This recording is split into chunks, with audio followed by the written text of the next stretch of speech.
ধর্ম আসলে কি এবং কারা একে কুক্ষিগত করে অপব্যবহার করছে শুনেন। একটি প্রশ্ন করছেন যে আপনারা কেন মনে করছেন যে সমাজে বা রাষ্ট্রে ইসলাম নেই। হ্যাঁ, এইটা একটা দারুণ প্রশ্ন।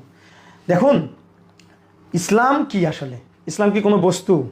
না, ইসলাম কোনো বস্তু না। যেভাবে দক্ষিণের মৃদুবন্ধ বাতাস যখন প্রবাহিত হয় তখন আমাদের শরীর সেটা শীতল হয়ে যায়।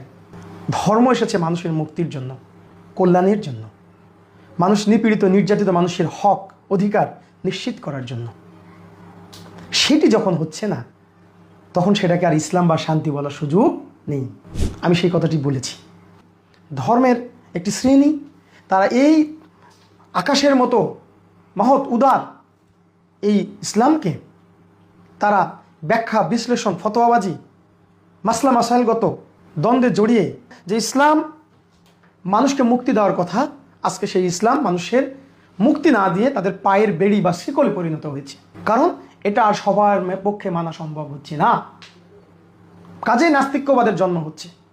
কারণ আপনারা ইসলামের মৌলিকত্বটাকে বাদ দিয়েছেন, দিয়ে যার যার মতো করে ব্যাখ্যা বিশ্লেষণ করে এটাকে জটিল করেছেন। কাজে ইসলাম যদি রাষ্ট্রে থাকে, সমাজে থাকে, তাহলে কেউ ক্ষুধার্ত থাকবে না, কেউ নিরাপত্তাহীনতায় ভুগবে না, কারো অধিকার বিনষ্ট হবে না। এটা নিশ্চয়তা দিতে হবে।